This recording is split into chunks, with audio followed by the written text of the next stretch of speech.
Hands free, earbuds, headphone, जो भी tool आप यूज़ करते हैं जिससे आप म्यूज़िक को एंजॉय करते हैं, रिमेंबर ये आवाज़ आपके कान पर डायरेक्ट पड़ती हैं और अक्सर लोग लापरवाही करते बहुत लाउड सुनते हैं म्यूज़िक को। ये आपकी कान की अंदरूनी शक्ल, अंदरूनी स्ट्रक्चर जिसको कोक्लिया या फिर कॉचलिया कहते हैं, यहाँ पर होते हैं ये हेयर लाइक स्ट्रक्चर्स।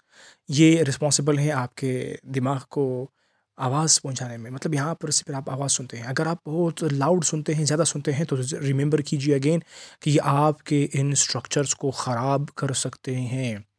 अगर ये स्ट्रक्चर्स ख़राब हो गए, ये इर्रिपेरेबल होते हैं, मतलब फिर दोबारा से नहीं बनेंगे, इर्रिवर्सिबल, ओके। और ज़्यादा देर तक कानों को इन चीज़ों से मसरूफ़ रखना आपके कान के अंदर जो है बैक्टीरिया और फंजाई की ग्रोथ को इंक्रीज़ करवा सकता है।